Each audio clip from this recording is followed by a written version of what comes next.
Bismillahirrahmanirrahim. Assalamualaikum warahmatullahi wabarakatuh. Perkenalkan, nama saya Putri Nabila Ansar Naim, NIM 1904010007, di mana di sini saya akan menjelaskan tentang kebijakan penetapan tarif dalam international trade. Jadi, setiap aktivitas ekonomi, baik secara nasional maupun global, pasti tidak lepas dari suatu kebijakan. Nah, kebijakan sendiri merupakan rangkaian konsep dan asas yang menjadi garis besar dan dasar rencana dalam pelaksanaan suatu pekerjaan untuk tercapainya suatu tujuan. Dalam perdagangan internasional sendiri, ruang lingkupnya tentu saja sangat luas. Dibutuhkan suatu kebijakan untuk mengatur kegiatan perekonomian tersebut. Nah, tanpa sebuah kebijakan, roda perekonomian akan berjalan dengan tidak teratur atau justru akan sewenang-wenang. Perdagangan di awal peradaban, manusia terlihat sangat sederhana. Saat itu setiap kegiatan ekonomi dilakukan secara barter. Dengan seiring perkembangan teknologi, terbentuknya spesialisasi dan semakin banyaknya macam barang yang dibutuhkan manusia, di mana ini menimbulkan kondisi perdagangan akan semakin meluas. Hal ini menjadikan perdagangan tidak hanya antar masyarakat saja, tetapi perdagangan antar negara yang dimana ini disebut dengan international trade. Banyak sekali proses yang harus ditempuh untuk melakukan perdagangan internasional.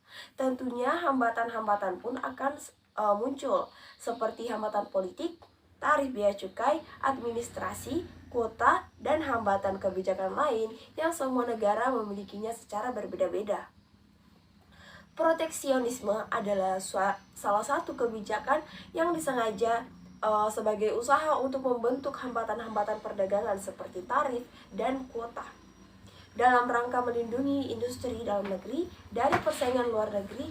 Tentunya dalam perdagangan baik dalam negeri maupun luar negeri akan selalu terjadi persaingan.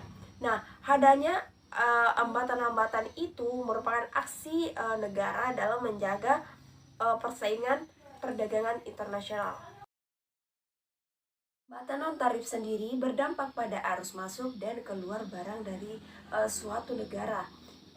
Jadi muncul beberapa hambatan non-tarif seperti yang pertama itu custom clearance, yang dimana ini merupakan hal yang harus disetujui oleh pegawai pabean dari isian formulir yang ada dengan barang yang diimpor.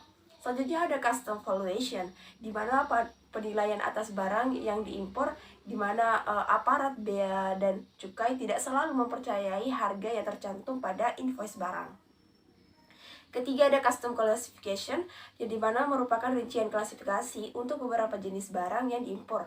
Selanjutnya ada import licensing, izin istimewa yang diberikan pada importer tertentu. Selanjutnya ada packaging and labeling regulation, di mana bentuk hambatan dalam bentuk kesempurnaan pengemasan dan pemenuhan peraturan pengenaan tanda sesuai dengan standar. Selanjutnya ada foreign exchange control, di mana salah satu bentuk kontrol lalu lintas devisa bagi setiap transaksi impor ekspor ke dalam dan ke luar negeri.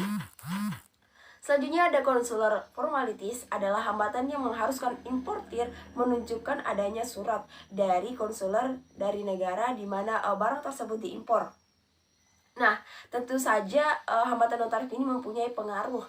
Nah, walaupun tidak besar, tetapi hambatan non-tarif ini bisa menjadi barang kita itu menjadi terlambat baik di gudang maupun di terminal penampung lain. Keterlambatan arus barang mengakibatkan tambahan biaya yang akan dibebankan kepada konsumen karena terjadi kenaikan harga barang. Nah, kenaikan harga barang tersebut juga dapat mengakibatkan kenaikan harga barang yang tidak diimpor. Pengaruh tarif. Tarif adalah pajak yang dikenakan atas barang yang diperdagangkan lintas batas teritorial. Ditinjau dari aspek asal komoditi, ada dua macam tarif, yakni tarif ekspor dan tarif impor. Tarif impor adalah pungutan bea masuk yang dikenakan atas barang impor yang masuk untuk dipakai atau dikonsumsi habis di dalam suatu negeri.